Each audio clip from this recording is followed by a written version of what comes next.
तो ये एपिसोड वहीं से स्टार्ट होती है जहाँ पर कि हमारे एमसी पर झाओतियान ने अटैक किया होता है, जिससे कि एमसी काफी इजीली डॉज कर लेता है क्योंकि झाओतियान का अटैक जो कि हमारे एमसी को काफी स्लो लग रही होती है। एंड इसी के साथ में हम देखते हैं झाओतियान को जो कि एमसी से कहता है कि सच में ये काफी अच्छा मूड था, तो लो अब इससे बच के दिखाओ। इसके बाद में हम देखते हैं कि झाओतियान जो कि एमसी पर काउंटलेसली अटैक करता रहता है। इधर एमसी को देखते हैं जो कि डॉज करते हुए सोच रहा होता है कि इसका अटैक तो इंसेक्ट नेस्ट स्टाइल से भी काफी स्लो है, और इधर झाओतियान सोच रहा होता है क्या ये लड़का सच में एक ई रैंक का माइनर ही है। हालांकि मैं यहाँ पर डी रैंक का हूँ, लेकिन फिर भी मैं इसे टच भी नहीं कर पा रहा हूँ। लेकिन तभी एमसी जो कि अपनी शैडो वाइफ की मदद से झाओतियान के हाथ को पकड़ लेता है। इधर हम झाओतियान को देखते हैं जो कि एमसी से कहता है कि एक माइनर को माइनिंग खत्म करने के बाद में उसे घर चले जाना चाहिए, और जिस पर एमसी झाओतियान से कहता है कि एक कुत्ते को हमेशा जमीन ही सोनी चाहिए। एंड इसी के साथ में वो अपने वाइफ को काफी कस से खींचता है, जिसके कारण झाओतियान जो कि जमीन पर गिर जाता है। और ये देखकर एमसी की एक्स जो कि झाओतियान को उठाने के लिए चाहती है, तभी एमसी कहता है कि जग मास्टर जाओ, सच में आप कुत्ते की तरह बढ़िया लगते हो। इस बात से झाओतियान काफी गुस्सा हो जाता है, एमसी को गाली देती हुए उस पर अटैक करता है। लेकिन तभी वहाँ पर कोई आता है और वो इस लड़ाई को रोक देता है, और जिसके बाद में हमें इसके बारे में बताया जाता है जो कि इस ब्लैक मार्केट का बॉस है। इसका नाम वांग होता है, ये डी रैंक का होता है। जिसके बाद में वांग जो कि कहता है मिस्टर जाओ, भले ही आप सबसे बेस्ट कस्टमर हो मेरे लिए, लेकिन क्या आपको पता नहीं कि मेरे स्टोर में लड़ाई करना मना है। कि तभी एमसी की एक्स जो कि एमसी पर ब्लेम लगाते हुए कहती है कि इस गरीब माइनर ने यंग मास्टर की तलवार को तोड़ दिया, जिसकी वजह से उस पर यह अटैक कर रहे थे। जिस पर मिस्टर वांग जो कि निराश होते हुए अपने मन में सोचता है कि क्या ये कोई माइनर है, अगर यहाँ पर क्या कर रहा है। जिसके बाद वो एमसी से कहते हैं कि क्या तुमने सच में अपने हाथ में पकड़े उस बड़े से तलवार से मिस्टर झाओ की तलवार को तोड़ दिया है। जिस पर एमसी कहता है कि सबसे पहले उसने मुझ पर अटैक किया था, तो इसमें अगर उसकी स्वॉर्ड टूटी है तो मैं इसमें कुछ भी नहीं कर सकता, वो उसकी गलती थी। जिस पर मिस्टर वांग जो कि झाओतियान से पूछते हैं कि मिस्टर झाओ क्या ये सच है, और झाओतियान के पास में जाते हम मिस्टर वांग को देखते हैं जो कि एक पीस स्माइल देते हुए झाओतियान से कहते हैं कि मिस्टर झाओ, इस बच्चे की स्वॉर्ड जो कि कोई ऑर्डिनरी स्वॉर्ड नहीं लग रही है। जिस पर झाओतियान कहता है कि तो ठीक है, मैं पैसे ले लेता तो उसका सामान ले लो। और जिसके बाद हम मिस्टर वांग कहते हैं कि तो क्योंकि मिस्टर झाओ मुझ पर ट्रस्ट करते हैं, इसके लिए मैं यहाँ पर अभी पीस मेकर बनने वाला हूँ। और जिसके बाद में वो एमसी का स्वॉर्ड उससे मांगता है, और जैसे ही वांग जो कि उस स्वॉर्ड को लेता है तो उस स्वॉर्ड से उसे काफी खतरनाक प्रेशर महसूस होता है, और वो अपने मन में सोच रहे होते हैं कि ये स्वॉर्ड जो कि 50 केजी से ज्यादा भारी है, लेकिन फिर भी इसने इसे इतने आसानी से पकड़ रखा था। चाहे बंदा कोई एडवांस टियर का हो सकता है, सबसे पहले मुझे इसे थोड़ा टेस्ट करना पड़ेगा। और जिसके बाद में मिस्टर वांग जो कि एमसी से पूछता है कि आखिर तुम जैसे माइनर को इस तरह की वेपन कहाँ से मिली। जिस पर एमसी कहता है कि आखिर ब्लैक मार्केट को कब से माल के ओनर उसके सोर्सेज को वेरीफाई करना जरूरी पड़ गया है। और जिस पर मिस्टर वांग कहते हैं कि बस मुझे थोड़ी सी क्यूरियोसिटी हो रही थी, अगर आप नहीं बताना चाहते तो मत बताइए। लेकिन यहाँ पर एमसी को सब पता होता है कि ये उसे टेस्ट करना चाहता है। एंड तभी एमसी जो कि मिस्टर वांग से कहता है कि ये बात कोई सीक्रेट रखने वाली नहीं है, ये स्वॉर्ड जो कि मुझे सिर्फ माइनिंग करते हुए मिल गई है। और इधर मिस्टर वांग जो कि एमसी को एक लो लेवल का माइनर समझ रहा होता है, और जिसके बाद में मिस्टर वांग जो कि एमसी से कहता है कि काफी मजबूत है, लेकिन इसमें कोई भी एक्स्ट्रा प्रॉपर्टीज नहीं है, ज्यादा से ज्यादा इसे कुछ 100 रुपए तक ही मिल पाएगा। झाओ की तलवार अगर टूटी नहीं होती तो उसकी प्राइस कुछ ज्यादा ही होती। खैर मेरे हिसाब से तू एक बस माइनर है और तेरी जिंदगी इतनी आसान नहीं होती है। खैर कोई बात नहीं, मैं तेरी बेकार तलवार को खरीद लेता हूँ, बस जग मास्टर झाओ को 2 मिलियन पे कर दे, बाकी का मैं दे दूंगा। और जिसके बाद में मिस्टर वांग जो कि झाओतियान से पूछता कि आखिर आपको ये आइडिया कैसा लगा। और जिस पर झाओतियान कहता है कि अगर मिस्टर वांग यहाँ पर खुद ही पढ़ रहे हैं तो मैं इसमें कुछ भी नहीं कर सकता, मैं यहाँ पर आपकी बात पर सहमत हूँ। जिस पर एमसी की एक्स कहती है कि ऐसा हो ही नहीं सकता, आखिर ये कमीना माइनर आखिर इतने मिलियंस पैसा कहाँ से लाएगा, और आखिर बेबी जो तूने मुझे कार देने का प्रॉमिस किया था उसका क्या होगा। जिस पर झाओतियान उससे कहता है कि तुम टेंशन मत लो, शायद उसके ऑर्गन्स तो 2 मिलियन के हो ही जाएंगे। और जिसके बाद में एमसी कहता है कि क्या बात है, तुम लोगों ने काफी अच्छा प्लान बनाया है। जिस पर मिस्टर वांग कहते हैं कि क्या तुम्हें कोई प्रॉब्लम है, और जिस पर एमसी कहते हैं कि मुझे कोई प्रॉब्लम नहीं है, लेकिन एक है जिसे कुछ ज्यादा ही प्रॉब्लम है। और हम देखते हैं कि एमसी के अंदर से काफी खतरनाक शेडो गॉड की ऑरा निकल रही होती है, और इधर मिस्टर वांग के बंदे जो कि एमसी पर अटैक कर देते हैं। और जिसके बाद में मिस्टर वांग जो कि झाओतियान से कहता है कि यहाँ की फाइट काफी बोरिंग होने वाली है, इसीलिए हमें जाकर अंदर जाकर चाय पीनी चाहिए। और जैसे ये लोग जो कि आगे बढ़ते हैं तभी एक बंदा की बॉडी जो कि उनके सामने आकर गिरती है। ये लोग जैसे ही देखने के लिए मुड़ते कि वहाँ पर क्या चल रहा है, तभी जो कि उन सारे बंदों को अपने लात से मार मार के उन्हीं की तरफ फेंक रहा होता है। एंड तभी एक बंदा जो कि झाओतियान के पास पहुंचता है, लेकिन झाओतियान अपने पैर से उसे अपने से दूर कर देता है और चिल्लाते हुए कहता है कि आखिर तुम लोग एक लो लेवल के माइनर से कैसे मार खा सकते हो। लेकिन इधर एमसी जो कि झाओतियान से कहता है कि अब तुम्हारी बारी। एंड तभी एमसी की एक्स जो कि कहती है कि आखिर ये माइनर कब से इतना स्किलफुल हो गया है। और जिस पर झाओतियान भी कहते हैं कि हमें मान दो कि तुम्हारी स्किल थोड़ी बहुत अच्छी है, लेकिन तुम सिर्फ इन लूजर्स को ही हरा सकते हो, लेकिन अब मैं खुद डी रैंक का हूँ, अब मैं तुम्हारे सामने आने वाला हूँ। और जैसे ही झाओतियान जो कि एमसी पर अटैक करने के लिए करीब पहुंचता है, तभी एमसी अपने हाथ में शैडो एनर्जी को म्यूट कर झाओतियान के गाल पर एक थप्पड़ मारता है, जिससे कारण वो काफी दूर जगह गिरता है। और इस बात से झाओतियान जो काफी गुस्सा हो गया तो अपने हाथ में एनर्जी का अटैक करता है और कहता है कि आज तक मेरे बाप ने मुझ पर हाथ उठाने की हिम्मत नहीं की, अगर तुम होते कौन जो मुझ पर हाथ उठाए हो। और इसी के साथ में झाओतियान जो कि एक मैसिव एनर्जी बीम के साथ में एमसी पर अटैक कर देता है, लेकिन एमसी अपने हाथ को आगे करता है, जिसके कारण वहाँ पर एक इनविजिबल वॉल जो कि अपेयर हो जाती है, जिसके कारण एमसी झाओतियान की एनर्जी बीम को काफी आसानी से ब्लॉक कर रहा होता है। और झाओतियान जो कि एमसी के इनविजिबल वॉल को देखकर काफी शौक होता है और इसी के साथ में एमसी जो कि झाओतियान की तरफ बढ़ने लगता है, उसे कहता है कि आज तक तेरे बाप ने तुझ पर हाथ नहीं उठाया है, लेकिन आज मैं तेरी उस कमी को पूरा करने वाला हूँ। और इधर झाओतियान जो कि एमसी को अपने तरफ आता हुआ देखकर काफी ज्यादा घबरा जाता है कि तभी एमसी की एक्स जो कि झाओतियान से कहती है कि ब्रदर चाओ आप तो डी रैंक के हैं, आखिर आप उससे इतना डर क्यों रहे हैं। कि तभी एमसी अपने सेटो स्पाइडर वेब से झाओतियान को पकड़कर हवा में लटका देता है, जिस पर झाओतियान कहता है कि तुम एक नॉर्मल माइनर नहीं हो सकते, तुम जरूर बी रैंक या सी रैंक के जरूर होगे। जिस पर एमसी कहता है कि मेरा ई रैंक जो कि गिल्ड ने क्लियरफाई किया है, जिस पर झाओतियान कहता है कि नहीं ऐसा नहीं हो सकता है। इधर एमसी जो कि झाओतियान को पीटने के लिए अपना हाथ उठाता ही है कि तभी झाओतियान कहता है कि एक सेकंड रुको, मैं ब्लैक पैंथर गैंग से हूँ, अगर तुमने मुझे टच भी किया तो तुम मेरे ब्रदर पैंथर के अगेंस्ट में जाओगे। और जिस पर एमसी काफी गुस्से में कहता है कि ओ तो तुम उस ब्लैक पैंथर गैंग के बारे में बात कर रहे हो जो कि लोन को रिकवर करती है। और एमसी ब्लैक पैंथर गैंग के नाम सुनने के साथ ही उन दोनों को और भी ज्यादा पीटने लगता है और एमसी जो कि झाओतियान को इतना मारता है कि उसके मुंह से ब्लड निकलने लगता है। और जिसके बाद एमसी कहता है कि मैं लोन रिकवर करने वालों से काफी ज्यादा हेट करता हूँ। कि तभी मिस्टर वांग जो कि एमसी के स्वॉर्ड लेकर उसी पर अटैक कर देता है, लेकिन एमसी उसे एक ही लात मारता है जिससे वो काफी दूर जाकर गिरता है। इधर हम झाओतियान को देखते हैं जो कि एमसी से काफी डर चुका होता है। वो एमसी से कहता है कि ठीक है मैं मानता कि मुझसे गलती हो गई, ठीक है मैं तुम्हें 1 लाख देने के लिए तैयार हूँ और चलो सब कुछ को भूल जाओ, हम दोनों दोस्त बन जाते हैं। और इधर एमसी जो कि झाओतियान के काफी करीब पहुंच जाता है और उससे कहता है कि तो तुम्हारी मोटी चौड़ी की कीमत सिर्फ 2000 रुपए पर थप्पड़ है। डर के मारे झाओतियान अपना दाम बढ़ाते हुए कहता है कि ठीक है मैं तुम्हें 10 लाख देता हूँ, लेकिन प्लीज मुझे मारना बंद करो। इधर एमसी अपने सेटो स्पाइडर वेब की मदद से झाओतियान को ऊपर लटका देता है और उससे कहता है कि तुम्हें तो हाई इंटरेस्ट पर उतार देना बड़ा पसंद है ना, तो चलो तुम्हारे ही रेट्स को हम यूज करते हैं। अभी जो 50 थप्पड़ तुम्हें पड़े थे वो सिर्फ इंटरेस्ट था, अब असली पैसा प्रिंसिपल आएगा। एमसी की इस बात से झाओतियान काफी डर जाता है और उसे अपने वीआईपी कार्ड देते हुए कहता है कि ठीक है मैं तुम्हें 5 मिलियन देता हूँ और मेरे पास अभी इतना ही है जो कि मैं दे सकता हूँ। और इधर एमसी सोच रहा होता है कि ये एनजी ग्रुप का वीआईपी कार्ड है, तो वो तुम लोग हो जो एनजी ग्रुप के लिए उधार वसूली करते हो और मुझे जबरदस्ती माइनिंग करवा रहे हो, तो मुझे झाओतियान को नहीं बल्कि सांप को बिल से बाहर निकालना पड़ेगा। उसके बाद एमसी उससे कहता है कि वैसे ही ब्लैक पैंथर ग्रुप ने सालों तक मुझसे कुछ मिलियन निकलवा लिए हैं, तो इस पैसे का तो असली मालिक मैं ही हूँ। जिसके बाद एमसी वहाँ से चला जाता है। इधर हम एमसी को एक्स को देखते हैं जो कि झाओतियान से कहते हैं क्या तुम ठीक हो, जिस पर झाओतियान कहता है कि तुमने कहा था कि वो सिर्फ एक माइनर है। लड़की कहती है कि मुझे कुछ भी नहीं पता कि सडनली वो इतना स्ट्रॉन्ग कैसे हो गया। और जिस पर झाओतियान काफी गुस्से में आकर उस लड़की को थप्पड़ मारकर उसे कहता कि अगर तुम मुझे ये नहीं बोली होती कि वो सिर्फ एक माइनर है तो मैं अपना गार्ड को नीचे नहीं करता और मुझ पर एक घातक हमला नहीं होता। और फिर झाओतियान जो किसी को कॉल लगाने लगता है और साथ ही सोच रहा होता है कि मैं अपने पैसे को इतनी आसानी से किसी को ले जाने नहीं दे सकता। और फिर हमारा सीन शिफ्ट होता है कहीं और पर, जहाँ पर एक बंदा फोन उठाता है और कहता है कि बोलो। और तभी फोन वाला बंदा बोलता है कि ब्रदर तुम्हें मेरे लिए खड़ा होना पड़ेगा, किसी ने अभी भी वो तलवार चुरा ली है जो मैं तुम्हें गिफ्ट देने वाला था और ऊपर से हमारे ब्लैक पैंथर गैंग को तबाह करने की भी धमकी दी है। और जिस पर पैंथर जो कि झाओतियान से उस बंदे का इंफॉर्मेशन मांगता है और तभी पैंथर का एक मेंबर जो कि बोलता है कि बॉस हमारा काम हो गया है, बाबा हमें क्या करना चाहिए। जिस पर पैंथर कहता है कि हमें किसी और को भी ठिकाना लगाना है। एंड इसी के साथ में हम देखते हैं कि पैंथर के हाथ से काफी सारी पतली लाइन निकली होती है जो कि कुछ बंदों को काफी आसानी से इस चीज से काट देती है और फिर वो लोग वहां से निकल जाते हैं।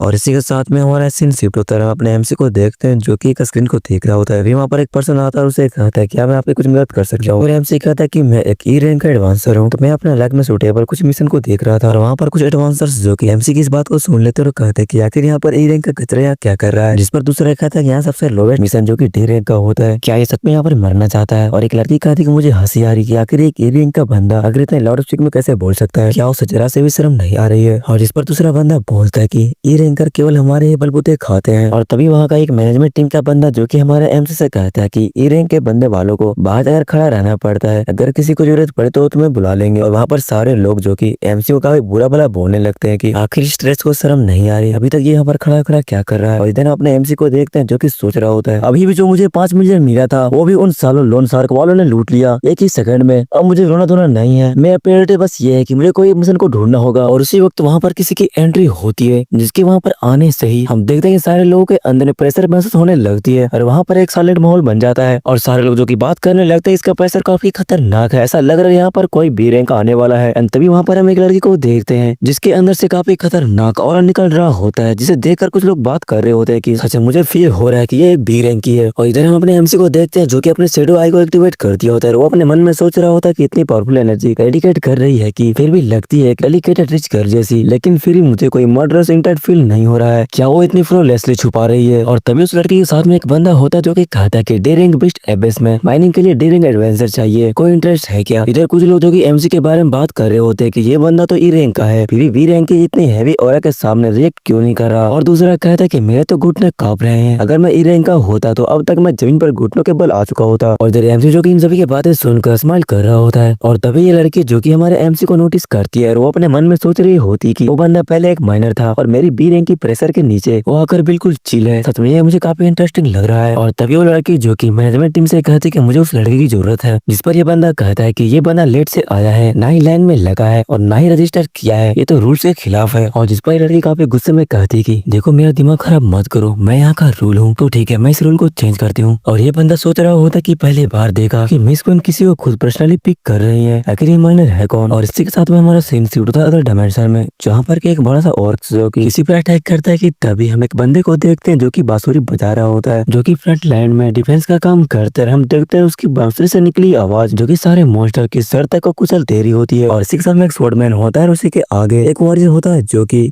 एक टैंक के रूप में काम कर रहा होता है। और इधर एमसी जो कि सोच रहा होता है तो टीम वर्क इनकी काफी अच्छी है। ऊपर से वो बी रैंक का बंदा जो कि पूरी टीम को एंश्योर कर रहा है, लगता है सब कुछ वो स्मूथली चला रहा है। लेकिन ऐसा नहीं है। जिसके बाद में एमसी जो कि अब शैडो आई को एक्टिवेट करता है और देखता है कि उसके नीचे काफी सारे ऑक्स होते हैं। और साथ ही एमसी सोच रहा होता है कि ये बीस्ट एपिस तो क्लियरली डी रैंक का स्टैंडर्ड से काफी ज्यादा है, और क्या दूसरे लोग इसे महसूस नहीं कर रहे हैं। कि तभी वहाँ पर शैडो गॉड आता है और एमसी से कहता है कि तेरा शैडो आई अब 2 स्टेज पर पहुंच चुका है, तेरी प्रिपरेशन उन सभी ट्रेस लोगों से काफी आगे है। जिस पर एमसी अपने मन में ही कहता है कि बाकी लोगों को तो मैं समझता हूँ कि चलो ठीक है, और उस रिच गर्ल को तो डेफिनेटली फील हो जाना चाहिए था। और क्या ऐसा हो सकता है कि उसे सब कुछ ऑलरेडी पता हो लेकिन वो फिर भी चुप हो। और तभी ये बांसुरी वाला बंदा जो कि इस लड़की से कहता है कि मिस इंटेल के अकॉर्डिंग जो स्टार्लिंग क्रिस्टल वेन आप ढूंढ रही है वो शायद अंदर की ओर है। और तभी ये लड़की जो कि हमारे एमसी से कहते हैं कि माइनर तुम मेरे साथ। और साथ ही एमसी सोच रहा होता है कि वद्दा है, क्या उसे पता नहीं कि अंदर डेंजर है, फिर भी वो एक माइनर को भेजना चाहती है। और ये डेंजरस औरत तो लगातार स्ट्रॉन्ग होती जा रही है। क्या इस लेडी को फर्क नहीं पड़ता कि अगर उसके 2 माइनर ऐसे ही मर गए तो, या फिर उसे लगता है कि उसकी बी रैंक की पावर सबको सेफ रख लेगी। और जैसे ये लोग जो कि अपने कदम को आगे बढ़ाते हैं कि एमसी और ये लड़की जो कि अचानक से नीचे गिरने लगते हैं, और जिसके बाद में ये दोनों कहीं और पर लैंड करते हैं। एंड जैसे ही एमसी अपने सामने देखता है तो उसके सामने एक बहुत बड़ा सा डी रैंक का माइनर और बेस्ट मैन होता है, और उसके हाथ में एक बहुत बड़ा सा एक्स होता है। और तभी एमसी देखता है कि ये लड़की जो कि फाइट करने के लिए रेडी हो रही होती है। हम देखते हैं इस लड़की के अंदर से काफी खतरनाक ऑरा रिलीज हो रही होती है, और अचानक इस लड़की के बॉडी के अंदर से इसकी ऑरा रिलीज होना बंद हो जाती है। और ये लड़की जो कि एमसी के पीछे जाने के बाद में कहती है कि माइनर आगे बढ़ो, मैं तुम्हें कवर करूंगी। इस पर एमसी कहता है कि यार तुम्हें याद भी है या नहीं, मैं एक माइनर हूँ। और इधर हम इस लड़की को देखते हैं जो कि शर्म के मारे इसके गाल लाल हो रही होती है। अचानक लड़की जो कि एमसी के नीचे घुटनों पर आ जाती है, वो कहते हैं कि मुझे कुछ भी नहीं मालूम। जिस पर एमसी कहता है कि तुम बी रैंक की हो, और आखिर तुम खुद ही मूव नहीं कर रही हो, आखिर तुम मेरे जैसे ई रैंक के माइनर से क्या ही उम्मीद रख रही हो, और आखिर मैं इसे हैंडल कैसे कर पाऊंगा। और साथ ही एमसी अपने मन में सोच रहा होता है कि जब मैं सिर्फ एक माइनर की सैलरी पर काम कर रहा हूँ तो आखिर मैं अपनी जान को दांव पर क्यों लगाऊं। एंड तभी ये लड़की कहती है कि मैं तुम्हें 1 मिलियन दूंगी अगर तुम हम सभी को बचा लेते हो तो। और जिस पर एमसी कहता है कि अगर बात पैसे की है तो फिर मैं इसे रिफ्यूज नहीं कर सकता है। और जिसके बाद में वो अपने डैगर्स को निकाल लेता है और कहता है कि तो चलो फाइट करने का टाइम आ गया है। और एमसी जो कि सारे मॉन्स्टर की तरफ बढ़ने लगता है। इधर एमसी जो कि कुछ मॉन्स्टर के साथ में फाइट कर रहा होता है कि तभी कुछ मॉन्स्टर जो कि इस लड़की की तरफ बढ़ने लगती है। लेकिन तभी ये लड़की जो कि अपने आप को बचाने के लिए एक शील्ड को अपेयर करती है, और इस शील्ड की एनर्जी इतनी खतरनाक होती है कि ये सारे मॉन्स्टर जो कि उस लड़की के करीब भी नहीं जा पा रहे होते हैं। और इस चीज को देखकर एमसी कहता है कि चलो कुछ तो है उसके पास में। एंड अचानक से एक मॉन्स्टर जो कि उस लड़की के ऊपर में अपेयर होता है, उसे हिट करने ही वाला होता है कि तभी एमसी जो कि अपने ब्रेस्ट स्वॉर्ड को निकालता है और उस मॉन्स्टर को मार देता है। और एमसी कहता है कि मिस क्वीन सच में तुम इन मॉन्स्टर को अपने तरफ अट्रैक्ट करने में काफी एक्सपर्ट हो। लेकिन तभी एमसी देखता है कि मिस क्वीन जो कि वहाँ से भाग रही होती है, और भागते हुए कहती है कि इन मॉन्स्टर्स को तुम ही संभालो, मैं यहाँ से जा रही हूँ। और साथ ही हम देखते हैं कि एमसी जो कि इन मॉन्स्टर्स को मारते हुए कहता है कि तुम टेंशन मत लो, ये लोग तुम्हें छू भी नहीं पाएंगे। देर मिस क्वीन जो कि भागते हुए एक जगह पर रुकती ही है कि तभी उसके पीछे भी एक मॉन्स्टर आ जाता है। लेकिन मिस क्वीन को पता भी नहीं होता कि उसके पीछे एक मॉन्स्टर है। वो कहती है कि मैं अब सेफ हूँ। कि तभी जैसे ही वो अपने पीछे देखती है तो वहाँ पर एक मॉन्स्टर होता है, जिसे देखकर वो डर के पीछे हटने लगती है। और इधर हम देखते हैं इस मॉन्स्टर को जो कि अपने बड़े से एक्स के साथ में इस लड़की पर अटैक करने ही वाला होता है। लेकिन इधर एमसी जो कि सोच रहा होता है कि ये काफी वियर्ड है, वो लड़की इससे लड़ सकती है लेकिन आखिर वो उससे डर क्यों रही है। और इधर हम मिस क्वीन को देखते हैं जो कि अपने बचाव के लिए अपने हाथ को आगे करती है, और उस हाथ में एक कंगन होता है जो कि एक्टिवेट हो जाती है, और फिर से वहाँ पर एक शील्ड बनती है। और हम देखते हैं उस शील्ड का इम्पैक्ट इतना ज्यादा पावरफुल होता है कि वो मॉन्स्टर काफी दूर जाकर गिरता है। और फिर अचानक अचानक से वो कंगन जो कि टूट जाती है। एमसी सोच रहा होता है कि एक प्रोटेक्टिव आइटम, और ये मत कहना कि पहले जो अटैक उसने किया था वो उसकी स्ट्रेंथ नहीं थी। और जिसके बाद में एमसी जो कि मिस क्वीन से पूछता है कि क्या तुम कोई नॉन कॉम्बैट टाइप के अवेकनर हो, और जिस पर मिस क्वीन जो कि शर्माते हुए कहती है कि हाँ, और जिसके बाद वो एमसी से कहती है कि लेकिन 1 मिनट को बाहर जाने के बाद में तुम किसी को बताना मत, जिस पर एमसी कहता है कि इसका एक्स्ट्रा चार्ज लगेगा। और फिर एमसी जो कि मिस क्वीन से पूछता है कि आखिर ये मॉन्स्टर सिर्फ तुम पर ही अटैक क्यों कर रहे थे।